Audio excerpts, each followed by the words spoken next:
And welcome to Deep Dialogues. Ladies and gentlemen, I'm so thrilled, super excited, I think is the right word for this extraordinary deep dialogue with, as you see, the beautiful Kelly Kolodney sitting here. And if you don't know who Kelly is, then you're crazy. No, I'm joking.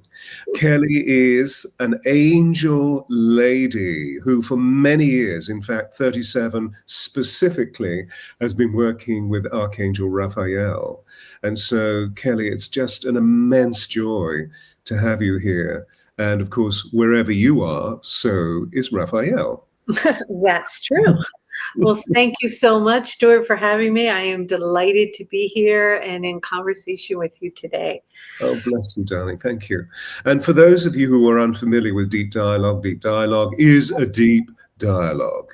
My name is Stewart Pearce, and I have been an angel emissary for 40 years nearly with the Angels of Atlantis. And in fact, just in a pre-show chat, Kelly and I were sharing about how we both awoke relatively at the same time in terms of this extraordinary technology that angelology is providing us with. Mm-hmm. And so for you, it was 37 years ago, wasn't it, when Raphael came through? It was an extraordinary moment. I was a young girl in college, just going about my day. And on the weekends, I would come out to Bucks County, Pennsylvania, where I would work with a chiropractor, my brother-in-law, and he would do this very gentle touch on the base of the spine. His name was Arnaud Bernier. And at that time, something just opened in me and my sisters at the same time. We'd be laying on these tables and he would touch us and our whole body would move, our hands would open, we'd make sounds, the sounds would come through, and that went on for several months. And they would call it a clear out. We were clearing our energy field. And then I would go back to my daily life and things would be normal. And then we had one day where both of us simultaneously, the energy came in so powerful, so strong. And it said, "I am the Archangel Raphael." And it started speaking. And we're like, no way, that's not possible. And it took some time to adjust. And we were both so grateful at that time that it was happening to both of us, because it wasn't something that a lot of people were doing. We didn't even have internet. We had to go to the library, and there was one book. It was called Opening to Channeling. And, start understanding what was happening to us. So it was really special. Yeah. Amazing. So, as you speak this, I have this extraordinary gestalt, this fixed impression of how powerfully initiatic this was. And that I was seeing you. This is why I've always felt such a connection with you. I was seeing you in the temples of Atlantis and Egypt. Is that a parallel within your consciousness? Does that? Certainly, in the last 4 to 5 years, I've downloaded these particular codes that I've been sharing with my community, and we delve deeply into Atlantis, ancient Egypt, Lemuria, and go back and really feel into what it felt like to walk in those luminous bodies, to be in the pyramids, to work with the Syrians, to remember what that was and how extraordinary it was. So I'm sure you and I were walking hand in hand at one point and doing special sacred, work. And I think people who lived during that lifetime who are waking up, it's like tribes of us were gathering again and in this remembering to bring forth this wisdom that's coming in right now to support the collective. Yeah, so absolutely. Yeah. I'm with you, and I feel it very powerfully within my heart chakra. So this is very moving for me. Thus, largely as a result of your frequency, and evidently your frequency has amplified itself over the years like a muscle. Yes, ladies and gentlemen, channeling is like a muscle. The more we do it, the easier it gets, the higher we go. It's immensely familiar and deeply, deeply, deeply moving, because we both know that this quality of frequency Here we are speaking about frequency, and an unusual sound takes place, which is Yeah. that. Oh, so that was interesting. Who are you? That this quality of frequency, to be honest, I don't often meet. So this is a triple, not just a double pleasure, but a triple pleasure to have. Yeah, and as you're saying this, I'm also receiving and getting that I know you on a deep soul level. Such familiarity. It's just actually coming in right now. I'm feeling a lot around my crown, around it. A lot of healing energy, Yeah, actually. Yeah, yeah, healing from your hands. yeah, Yeah, as a yeah. healer. So I see us in temple. And Mm, I see the temple as it is Atlantean. I see its white domed temple, except the whiteness is depicted by inserted minerals, mm, crystal, mhm, and that we are standing opposite one another. And there are two crystalline, also marble, as it were, treatment tables, and they're treatment altars with two people lying, and mhm. you and I are either side, and we're literally, you're sending energy through your hands and also through your third eye, and I'm chanting, and they're virtually levitating off the tables. Mm. I completely see that. It's Mm. extraordinary. Yeah. And it's quite a large, feels like a very large, almost grand temple. Yeah, Yeah. And there's feels like a lot of gold there, and we're working initiation processes with people. Yeah, and healing. It's beautiful. and so more and more and more, it makes sense to me about your attribution with Archangel Raphael. Mm. The angels, when I first met them in the harmonic convergence 40 years ago, they said to me, "What do you know about angelology?" I mean, this is Michael, who's always been with me and since I was a babe, and Michael is a very fierce wisdom, the cosmic leader is there. And I said, not very much. So I was directed to a series of both Sufi, Kabbalistic, and Christian mystic Mm. writings of the 12th century. They all said that angels were orbs of light and beams of light, and that the early temple had shifted the consciousness of the hierarchical nature of the angelic kingdoms. So that Mm. so the way that the Old Testament talks about the dimensions and so forth is very relatively new. However, the point that I wanted to get to was they said in the latter stages, for about 50,000 years, that the civilization of Atlantis was divided into 12 communities, and that Raphael overlit one of the communities so Mm. that the energies could be defined very specifically. It was the 12 that I work with, they each have a role, and there's Raphael as the healer, whereas Michael is the leader, of the cosmic leader, who introduces us to our divine sovereignty and gives us courage to move forward and so forth. And that this is where it took place, because I'm seeing huge amounts of emerald and malachite, Mm. and also a translucent tourmaline in the dome-shaped. It's huge, isn't it? It is. It's huge. Yeah. And over the years, when Raphael would come in as the angel of healing, sometimes Raphael would bring in other beings. And when they would come, they would put pyramids on the hands, pyramids on the third eye, on the feet. The light would come out of the heart center, and the you could feel the energy just pulsating out of the tip there of the tetrahedron into the body, and on a deep cellular level, such a quickening within the DNA and such powerful healing. And so I'm sure at that time that you're speaking of, that's what was taking place. And so Yeah. it's an extraordinary moment. Yeah. Yeah, yeah. Yes, and of course, the healing that was taking place wasn't just simply as we perceive healing today, where we're just dealing with the physical body, that we know that we were engaged in multidimensional forms of healing.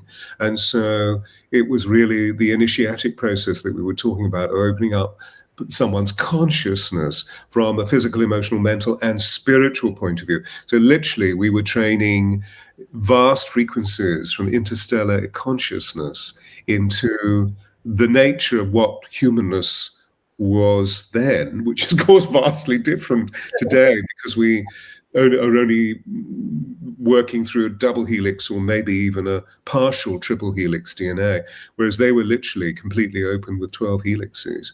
Amazing. Wow, what a joy. Now I know why when I first saw you, I thought, I've got to get Kelly onto Deep Dialogues. Well, there we go. Well, there it is. We're meeting again. How lovely. So So beautiful. this is amazing. Congratulations. Thank you, everybody, for bringing us together. Yeah. How sweet Surrounded is by that? many Yeah. beings. I know. I love And that. speaking of the many beings that are coming through, I know that you have a particular affiliation, a particular connection with the divine feminine. Hmm. You are running this extraordinary course with many people attending on the substance of the divine feminine. So we have a parallel there as well, as we were sharing in the pre-show chat. I wonder if you could just give us some information about, I'm thinking of that Raphael is a fontal that brings in other interstellar beings of the ascended variety. I mean by that the intergalactic council, because your frequency is so high, of how that particular course is opening up for people vis-a-vis the divine feminine. To be honest, it's been extraordinary. It began on the full moon on December 4th. We're still in process until the winter solstice. It's all lining up with what's happening in the cosmos with 3i Atlas. Pam Gregory, astrologer, is joining us during that time, and many other guests. It's been incredible. The first day and the first time ever in my life, Yeshua came through. And what was so fascinating in his so much love emanating from that frequency was extraordinary. He almost broke down, which I was so surprised by, not and said, you know, this is what he said. He said, you were told that you would do everything that I have done and more. But you haven't been able to embody and to truly be able in this lifetime to do that. And part of that is because part of me and who I am and the container that held me is missing. And that's my beloved, which was Mary Magdalene. And as she had been forgotten, erased, terrible stories told about her, burned her scriptures and her teachings, that a piece of him was lost. And until that union comes back in, we cannot do what he did and more, because we're only half of the equation. We're missing half. And so then he introduced us to Mary Magdalene as his beloved, holding hands in union, and with much gratitude, not only to him, but to his mother and also to his grandmother, who we know as Anne. And of course, those are archetypal, those are figures that we know, right, in the last few thousand years, but then taking that back to Isis and Hathor and into the Egyptian times and those lineages. And he said that he was inviting us right now and everyone on the planet to really to allow ourselves to fully embody the parts that we have denied for so long within the feminine and bring that into union. And with that, as we move through these extraordinary times and through this threshold of awakening, that we will truly give birth to our avatar self within, our own divine self, and the gifts that he had that seemed so extraordinary, to work with the elements, to work with alchemy, to manifest immediately, telepathic communication, instantaneous healing, all these things that we hear about, and we are working to align with that vibration. And so then Mary Magdalene came in and worked with us after that. And and brought this beautiful opening as Anne came into our crown and poured the cosmos into our whole body. And so we had the stars and the planets in our body and the sun and the moon, and we could feel the mirrored reflection of the cosmos. And then Mary Magdalene came in and anointed us and worked, of course, with the rose and healing and opened the Kundalini and the life force energy. And so it's just, and then we had yesterday, what was called light conception happened. And that was just, I was shaking after that call. It was probably the most intense energy in 37 years I've channeled. And what happened at that time was they brought us, like you and I at that time when we were right in Atlantis, they brought us up on a hill. And Anne was there and Mary was there, and we laid on this flat, big stone, like a stone of quartz. And when we laid flat, the maidens, the virgin maidens, came and danced around us like the Pleiadian sisters, right?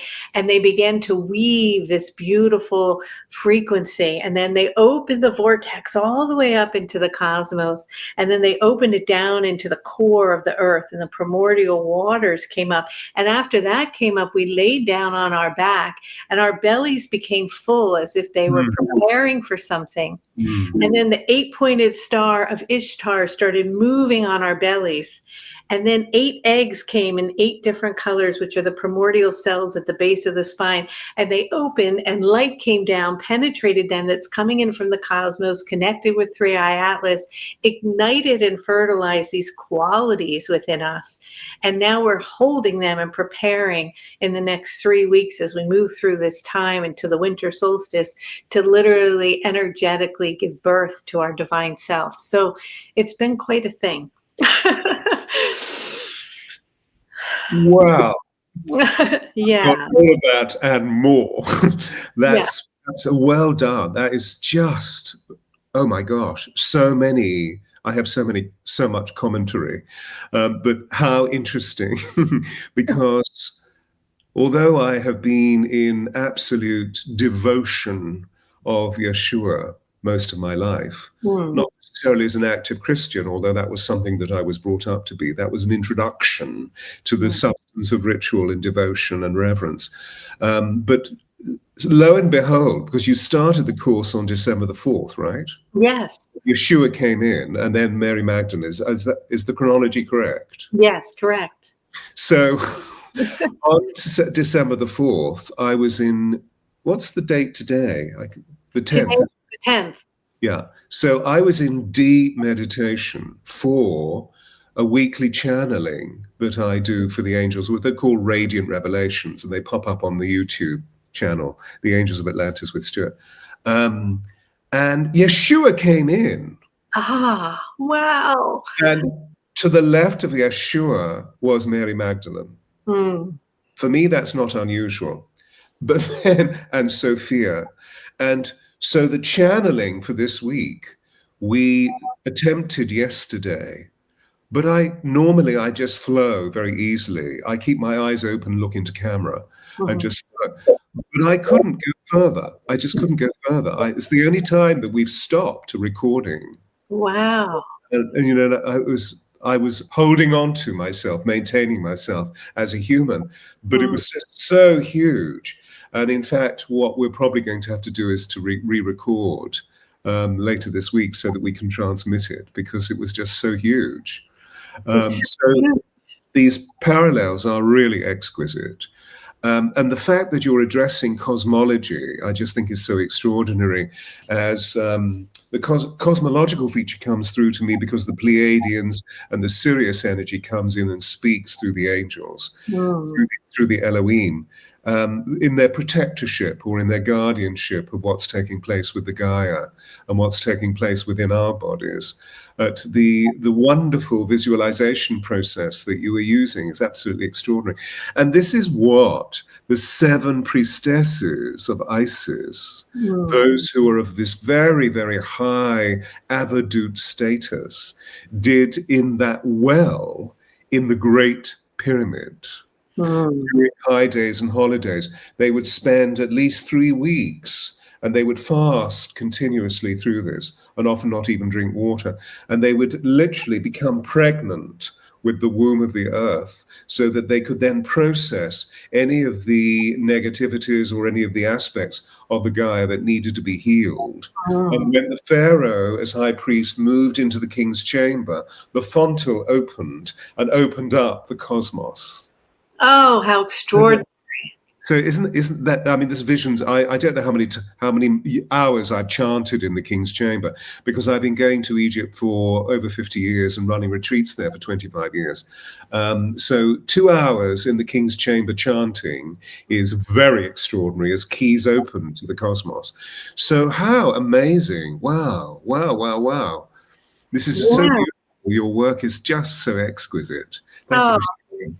Thank you. So we left off on the 8th, which was actually in a religious way, not that I'm not in any way aligning with that, but is the Immaculate Conception on the 8th of December. But it's not of Yeshua, it's of Mary, by Anne. And so we were left holding these beautiful eggs of different colors that were filled with the purity of miracles and alchemy and forgiveness and so many things. And now we're just maintaining that frequency for this preparation coming up at the winter solstice.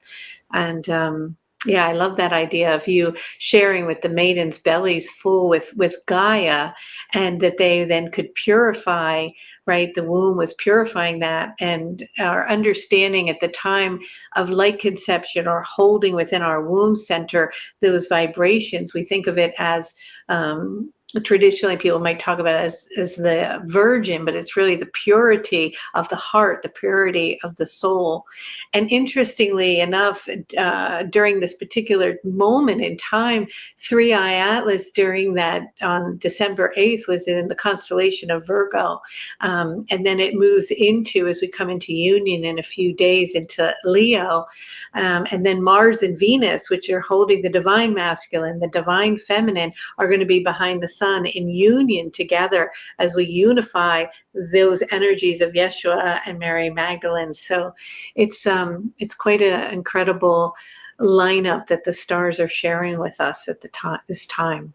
Yeah, and you identify it so beautifully. And of course, the presence of 3i Atlas has been so mega in all of our processes, but you identify it so beautifully.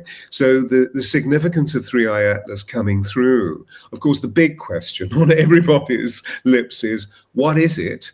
And what you're beginning to do is to allow us a way of being able to perceive the identity, and this is your platform, this is your deep dialogue, so I'll let you speak about it, because it's something that I've also dispatched huge amounts of information from the angels of Atlantis into the radiant revelations.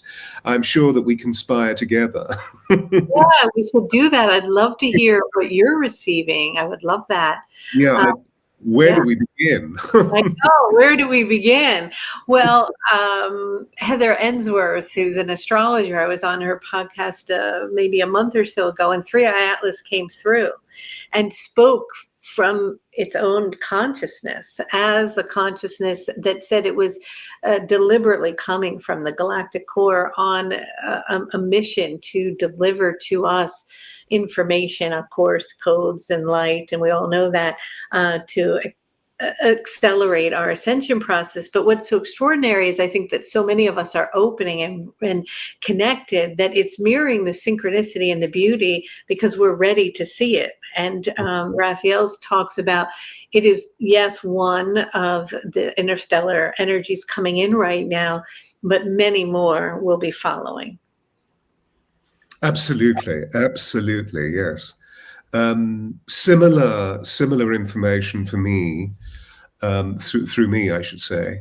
And Archangel Gabriel was playing an extraordinarily important role as a helpmate. It sounds so trivial to say helpmate, but as a guardian force for 3i Atlas, because obviously we're dealing with a constellation of consciousness that is multiversal, not universal, that has come from far off, but is a composite, as we know, of many of the exquisite traditions, for example, Gabriel was saying to me yesterday or during the meditation in preparation for Radiant Revelation that the 7 civilizations that have existed, the 7 significant divine civilizations that existed upon planet Earth, will be exhumed through this whole process. So there will be geological shifts.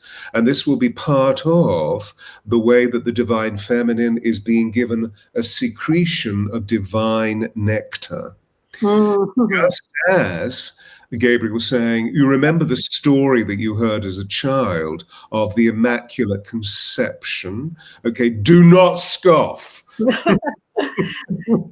Because they were saying, oh, come on, really? They were sure that Mary and Joseph had a wonderful time, and I'm sure that they did, but that Gabriel said, no, this was a divine secretion. This was a high level of spiritual technology that Gabriel came through to Mary, and she was already prepared through her Essene life to acquire the essence of this cosmic visitor, Yeshua, that she was then able to produce from a biological point of view. Absolutely. So we have a harbinger, that the harbinger was seen to be John the Baptist. And of course, we know that John the Baptist created an extraordinary slipstream of energy in preparation for Yeshua. But it was actually Yeshua, like Three-Eye Atlas, that brought through this extraordinary emission of energy that would then be followed up by what we've referred to in relation to Yeshua as second coming. And that this time of the second coming, and that it is questionable whether there will be an individual who will step forward, because the radiation of light is so vast, it's moving into the empaths within the global community of Gaia, so that we radiate, that we become part of that incarnation. Exactly. That's exactly what I'm getting. So it's not an individual, an avatar walking. It is a collective birthing as we're all embodying that divine avatar. And Mary, along the way, who was able to hold that vibration, receiving that energy, the light and sound, the geometries coming from Gabriel, and that message also had been in deep preparation for many incarnations energetically, and worked through so much in order to be that pure vessel. It wasn't as if she was just a bystander and Gabriel came down. She in her own right is quite the high priestess, the divine mother of all, right? Who, along with Mary Magdalene, there was a lot of, we lost the power of that vibration at that time. But when we think about even Yeshua's birth, there was a star in the sky, right? And some may say that it was a comet that was extraordinary and unusual at the time, that they perhaps didn't have a way to measure. And so this does feel truly like an extraordinary time on our planet, the end of this year, as we're really embodying and preparing to receive what's coming from the cosmos, from Three-Eye Atlas, what we're receiving on an individual level, that collectively together we are birthing. So I'm just humbled to participate in this moment. Brrr, yeah, but I'm tingling all over. No. And so actually that's an interesting aspect, isn't it? Because the information that, if I may just open it up to the wonderful people who are listening in, the information that Kelly and I are sharing is packed full of ideas, is packed full of data, but actually the way that we receive it is through the cipher of our physical being, so that it becomes an experience and not just an idea. And I know that you and I are both very dedicated to the divine elements of reverence and devotion and adoration, and that's a physical experience that we move into to allow ourselves to feel the credibility the balance between the truth and the falsehood that we see operating on the external levels of the old paradigm, the patriarchal paradigm before us, and that we're asked to hold these energies rather like marked scales of truth within us, that it's an experience within us, so that we can reckon the truth of the experience that we're actually talking about, feeling, experiencing, and emanating as we journey together through this hour's deep dialogue and beyond, of course. Fascinating, fascinating. Leading towards this festival of light, this, which of course, as we know, that's slightly ironic because it's the darkest day of the year in the Northern Hemisphere. But it is this huge festival of light, isn't it? Oh, by the way, so I just want to drop in. Thank you. The Star of Bethlehem. Part of this transmission that I keep referring to, which hopefully we'll be able to finish tomorrow in recording, the Pleiadians were saying that they created a starship that became a comet that shone. So it's in alignment with what you are speaking of, and that actually the technology, which is supra, of course, I mean, can you imagine? I wonder if one of our great scientists at NASA would sort of balk. I think they're puzzled, to tell you the truth. that there is the same technology within 3i Atlas. So it has the possibility, which is why I think we've seen these precursor shifts of light within the, I believe it is a comet, meaning a celestial visitor, that it's not a lump of matter hurtling through space, but it is a celestial visitor. And that technology has the potential for expanding. So it will also become a light within our immediate galaxy. And that this will become a star within our galaxy that will lead all the faithful initiates to home. Both in terms of what we receive on planet Earth, because we know that we're here on planet Earth, it's a unique experiment. So we know that we will be absorbing the light here, but actually we will be able to open up that supra element of our consciousness where we can engage in bilocatory travel, astral travel, and receive information from the starship about, and this is when the conversations between ourselves and our star brothers and sisters really open up over the next 3 years. This is all going to happen. Does that ring true with you? Absolutely. I think it's just starting to bring our awareness to the skies, to the synchronicity, to the magic, to the starships, people starting to seep into the consciousness so that we can energetically and collectively prepare for that moment of real interaction energetically. But it does feel to me that what they're showing me, yes, 3 to 4 years will really have turned the corner and taken this huge leap in consciousness. And so that this energy coming in right now, like the harmonic convergence, like that moment, is another big wave, right, of opening and awakening on the planet. And then those will keep piercing the veil, and it widening and widening and widening until we're able to reach a certain momentum of enough of us that it energetically blankets the entire planet with love, and we can really begin to move into unity consciousness. And the support we're receiving from our star sisters and brothers in their ability to directly communicate with us, and for the masses to be conscious and aware of that. We're on the precipice of that right now, I believe, for sure. Yeah, absolutely, completely concur, and corroborated by what the angels have communicated. This preoccupation that they've had actually over the last 3 weeks of the fact that we're nearing a time where a blue wave, so this is the wave that you were talking about, the blue wave, which is stimulated by our star brothers and sisters, but particularly from the Pleiades. So the seven sisters are really working to open up this way. Well, I believe it's already here. So we can feel that there's a very different radiation within our bodies, isn't there? And the blue wave is a preparation within the latter part of March and April. This is really specific. I mentioned Dan Waits. Have you met Dan Waits? I have not. No. He's an amazing events astrologer. He was on the Deep Dialogue platform a couple of weeks ago. And I mentioned to him and he said, oh my God, this is amazing, because have you heard of Chris Bledko, who is this wonderful gentleman from South Carolina, very simple guy from deep South Carolina.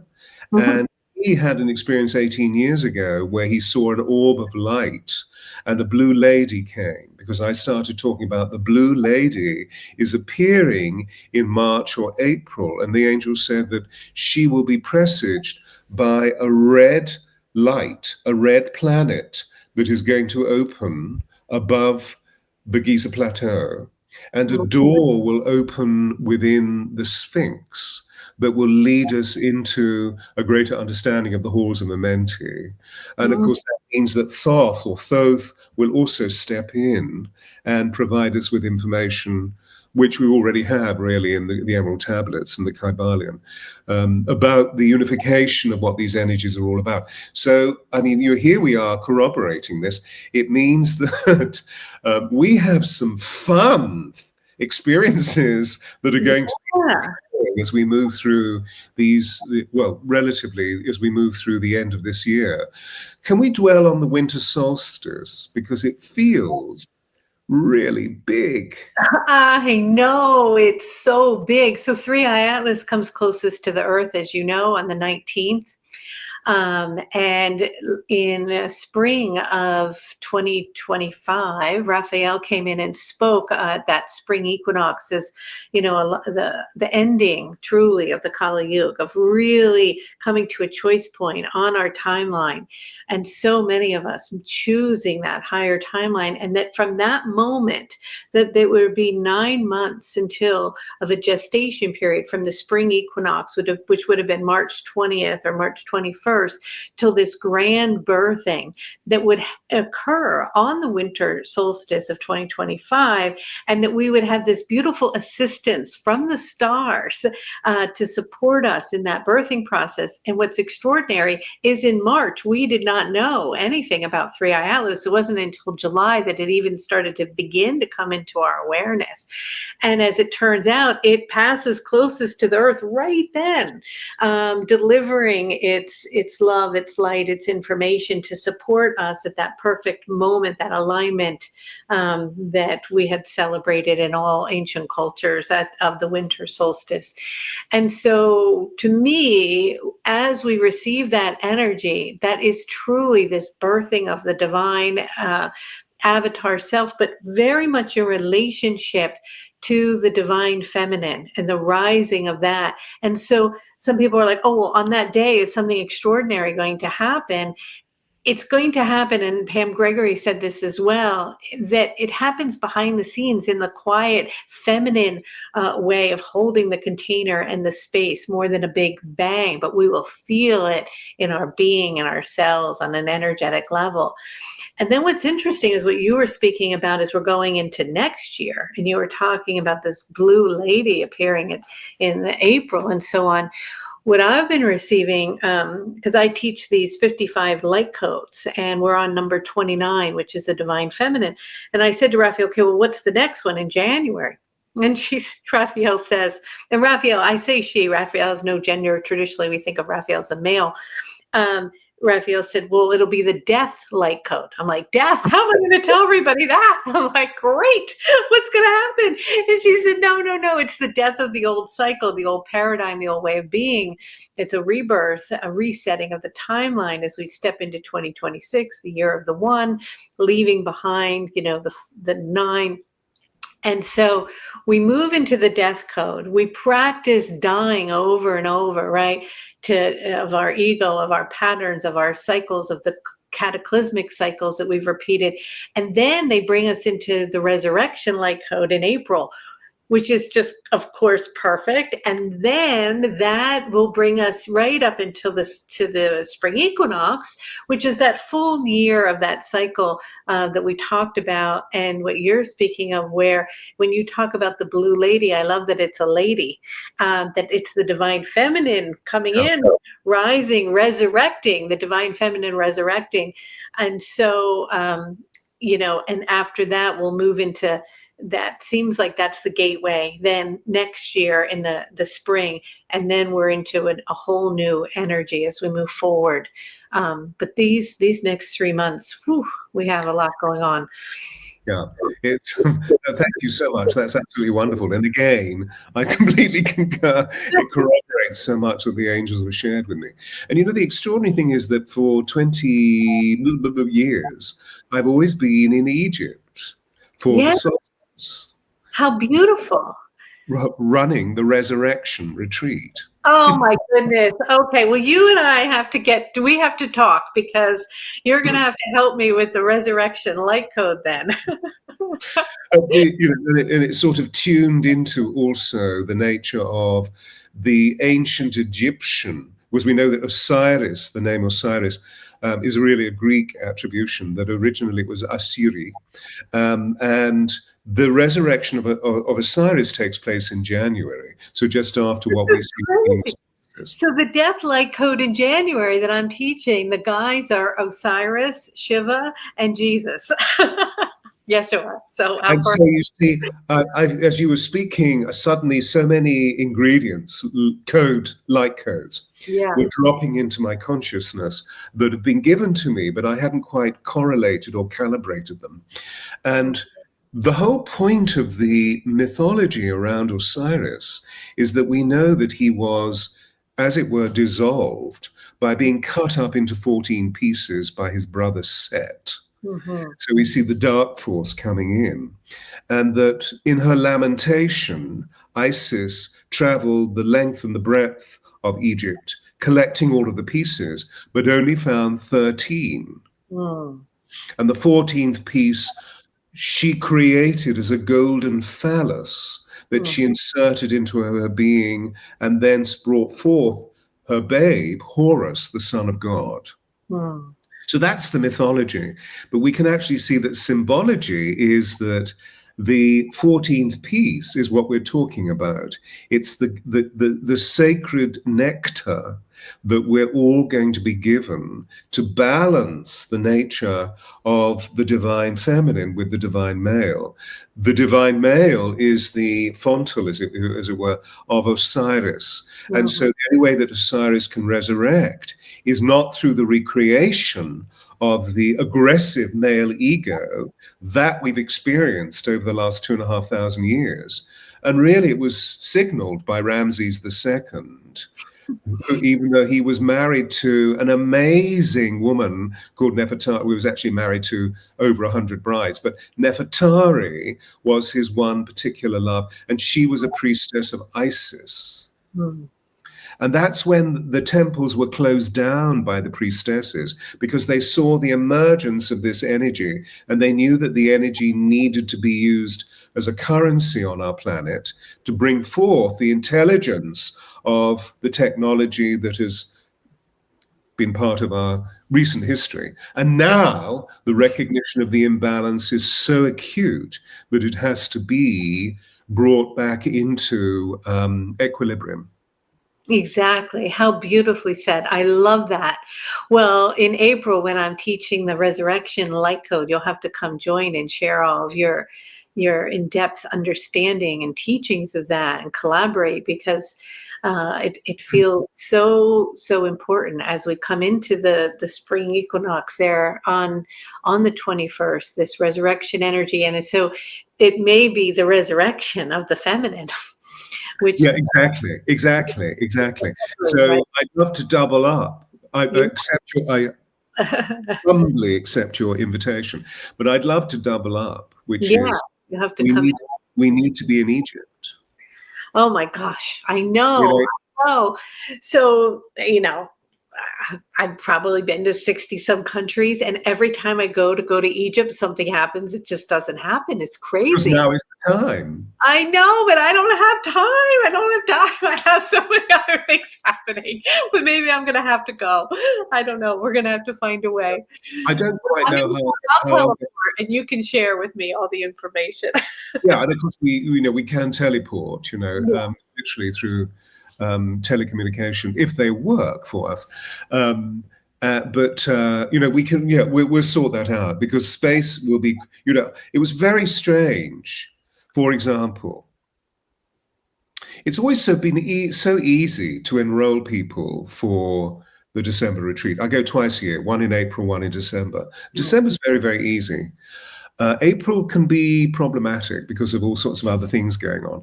But on this occasion, do you think people would enroll, even give me money, and then we'll say, oh, we can't go, we're going to suspend or postpone our attendance? And so it's like, what the fuck's going on? And suddenly what came through, because I spent 2 years with Diana, Princess of Wales, taking her through the last 2 years of her life, which is what the book is all about, Diana, the Voice of Change, which is again an exposition on the whole substance of the experientials that can be used to empower the divine feminine, because that's exactly what she was a receptacle of or for. And what was interesting is that suddenly 3 production companies approached me and said, we're doing documentaries on Diana. Will you please be part? And we're filming at this time. Oh, perfect. So that's why I'm not in Egypt. There you go. There's always a good reason. And she is part of the sisterhood, the Blue Sisterhood. Oh, yeah. So I feel that the Blue Lady is a form that contains all of the avatar intelligence of Isis, of Hathor, of Diana, of Sophia, of Fatima, etc., etc., etc., of Mary, of Magdalene. And it's Hathor, the goddess of love, who's going to come through, because it's about this union between Mars and Venus. Exactly. Oh, you should come into class on Friday, because Heather's going to do something on Mars and Venus, and then I'll channel. But yes, absolutely. And then we go into then we have to release the old cycles, and then we'll move into the resurrection in the spring. I love this Blue Lady thing. This is beautiful. Yeah. What a wonderful way of sharing it. Yeah. Extraordinary, isn't it? Yeah. And of course, it makes complete sense that there you are in the Temple of Hathor, and everything is blue.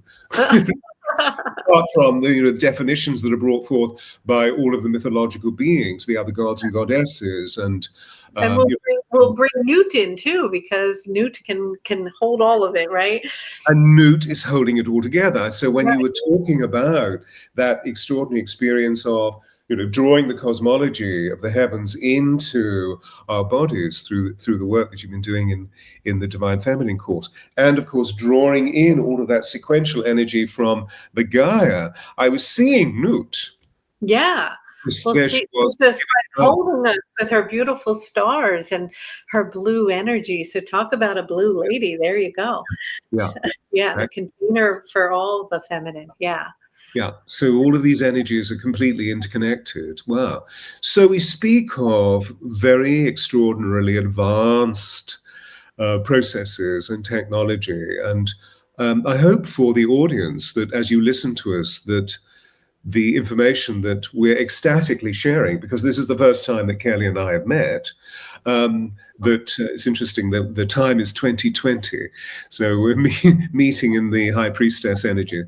That it's all making sense to you as we speak, and hopefully also enthusing you, encouraging you, inspiring you into connecting with Kelly and seeing all of the extraordinary work that she does through, you can connect with her through her website, and I'm sure that there are other social media portals that they can connect with you.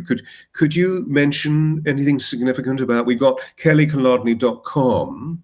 No, so no, it's not that. It's the Oh, angel Raphael. The angel oh, I'm Raphael. sorry. I beg your pardon. I Oh, beg it's your no worries at all. But anything you put in the angel Raphael, I'm going to pop up on YouTube and my website and all that. And if people want to align with that energy, I welcome them. But yeah, there's so many people all over doing such extraordinary work at this time. And, when I'm on different panels, I realize, just like being with you, that we're all getting the same information. It's just coming in a little bit of a different way because it has to come through us, right? And then it resonates with certain people in certain ways that they can receive it.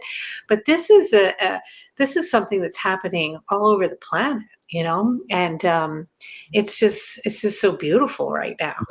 yeah. Yeah. Yeah. And, for those people who are listening in, and this is very new information, well, do not worry. We're living Earth significance. So chronology is very important, and that it's just that Kelly and I have been around the block several times, which is why we needed to specify that we've actually been channeling, for these 37, 40 years. And so the musculature through diligence, through devotion, and through discipline.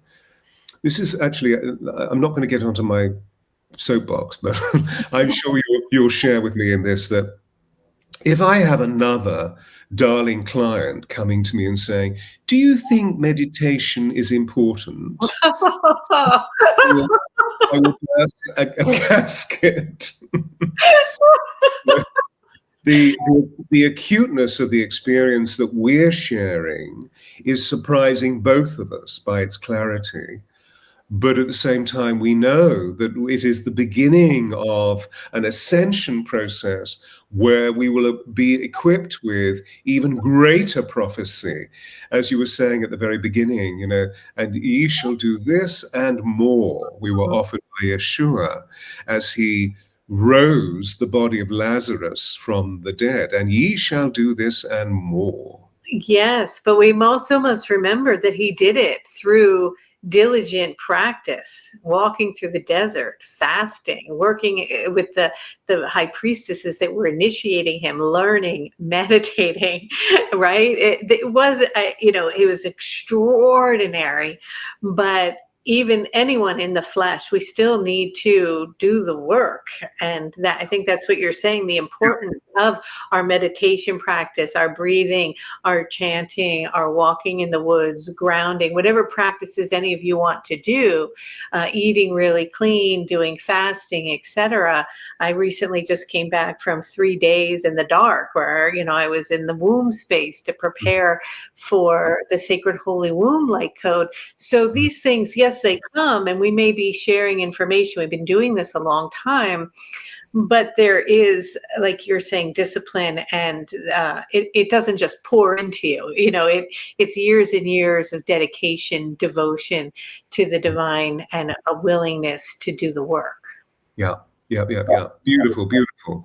And so if I may, at the same time, celebrating what you were saying about the divine consciousness, I will be giving an online retreat on December the 20th and the 21st, where the angels have given me these 12 sound-like codes that are all in Hebrew, but very easily.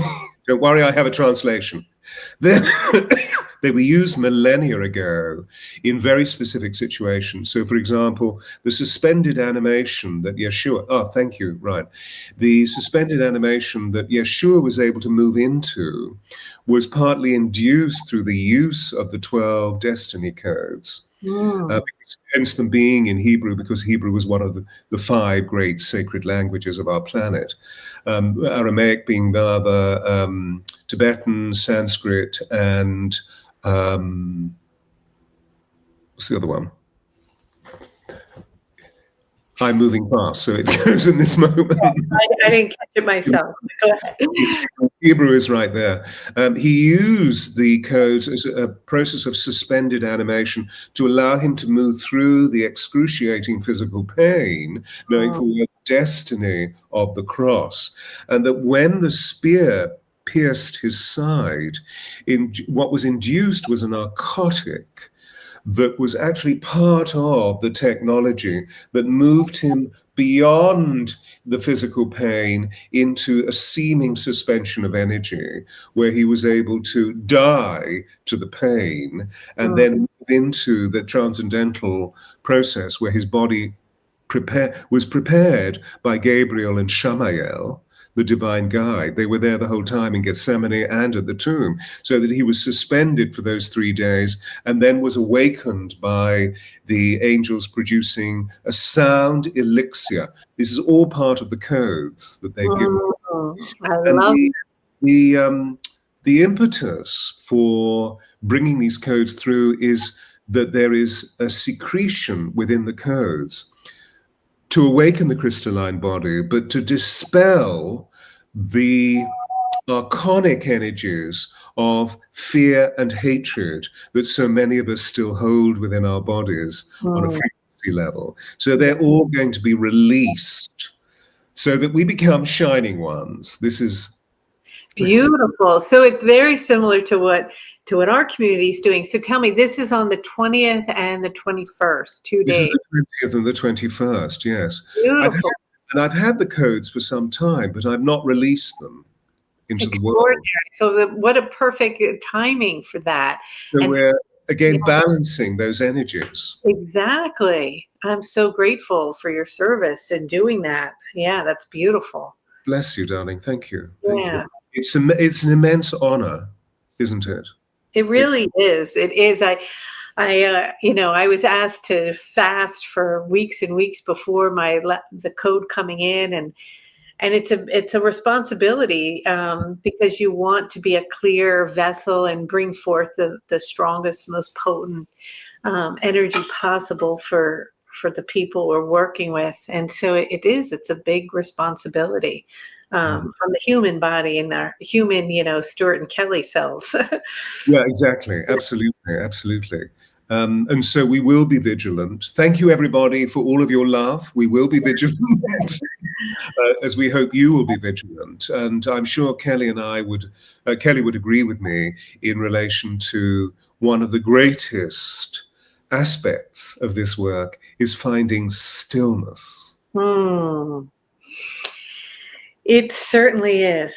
That is what we're all being called to do. Spaciousness, stillness, quiet. And I wish I could say that I have been able to fully embody that. In fact, I've been so busy that I have to walk my talk and find that space. But it's so important, just big X's, right, on all of our calendars. And anything that's not absolutely essential has to be removed during this time, certain social things, or just to step back unless it's an absolute in our heart. I got to be there. I have to do that so that we have the space to receive what's coming in right now. It's so important.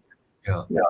And, I was sharing with you earlier about the fact that I won't be going to Egypt and I won't be going to New York, which is what was also my beau said, let's go to New York. And I said, no. No, I was supposed to be in Göbekli Tepe in January, and it was going to be so tight. And I said, no.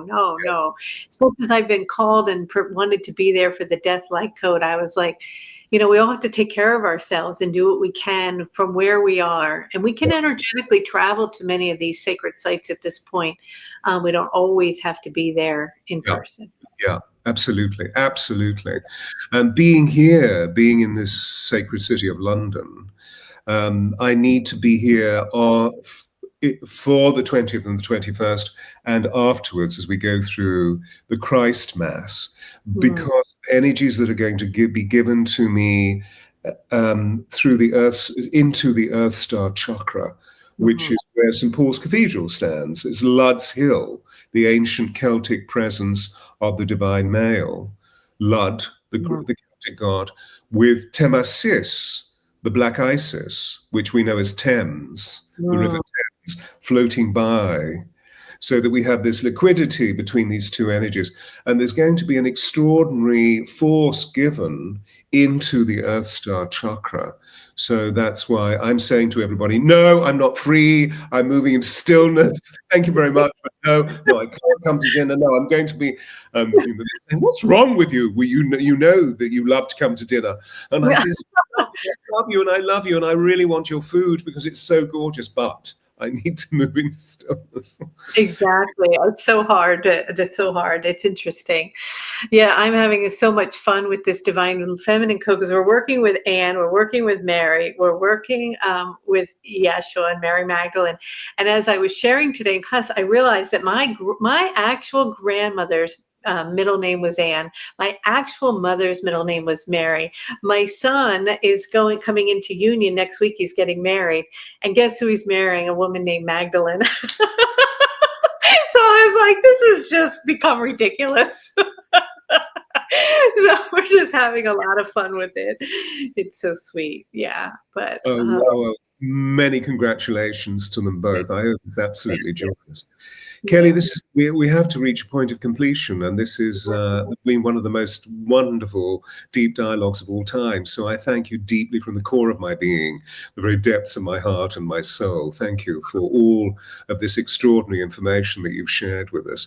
And I'm sure that everybody listening in will be reverberating from this wonderful exchange that we've had. It certainly indicates to me that I was absolutely right in reaching out to Kelly.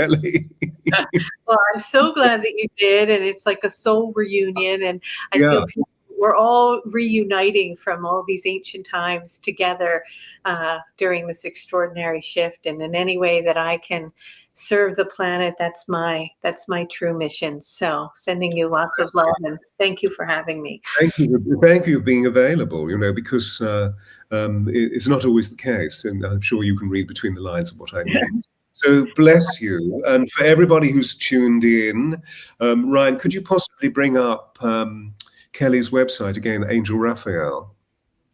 There we are. So scribble that down, everybody. You've got that. theangelraphael.com. Notice it's A-E-L, not E-A-L. And theangelsofAtlantis.com you'll see as well. And stay with us, folks.